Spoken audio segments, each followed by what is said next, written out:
Now, senior reporter Alyssa Bethencourt was also there with me this morning. And Alyssa, you also got reaction from Durham's family. I did. I spoke with Brandon Durham's domestic partner, Rachel, late last night after this news came out. She told me they're disappointed, heartbroken, and angry after nearly 9 months of waiting. And on the same day, the police union defended the officer who shot him. Durham's family says, again, they're devastated, but they're not feeling defeated. It's been nearly 9 months since Brandon Durham was shot and killed by Las Vegas Metro Police Officer Alexander Bookman inside his own home after calling 911 to report an intruder. Hands off the knife! For Durham's family, 9 months of waiting, hoping and demanding answers. We want justice for Brandon. Through protests, press conferences, and public pleas, Durham's family pushed for accountability. But this week, they got the call they feared. Trying to figure out how this happened. How did we get here? How did we get to no indictment? We got to go in there. On Thursday, a Clark County grand jury declined to indict Officer Bookman on any criminal charges, a decision that the family says blindsided them. I was extremely hopeful.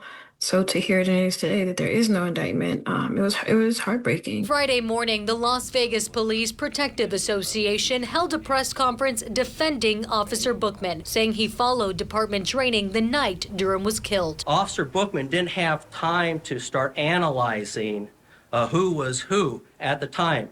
There was plenty of time for that to have taken place if Mr. Durham had dropped the knife. The knife that Roger is referring to was captured on Bookman's body-worn camera, seen here while Durham was struggling with the intruder, later identified by police as his ex-girlfriend, Alejandra Boudreau. All Officer Bookman wanted to do was to stop the threat. The union's public show of support only deepened the family's frustration, who say the video and facts speak for themselves. With all the evidence that was presented within the last 8 months, the fact that he was at the home the night before, the fact he knew who Brandon was, the fact he knew that he was the homeowner. It's extremely shocking. Following the union's press conference, District Attorney Steve Wolfson issued a statement of his own, saying he disagreed with the grand jury's decision. Wolfson believed Officer Bookman may have used excessive force when he shot Durham. He also denied claims from the family's attorneys, saying that the case was mishandled. It feels like this person is getting away with murder, and only because they're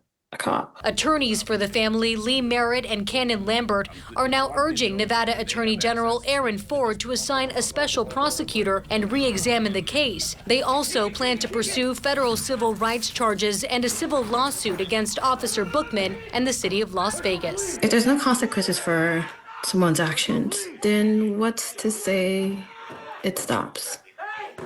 And while a grand jury may have closed the door on criminal charges, Durham's loved ones say their pursuit of justice is just getting started.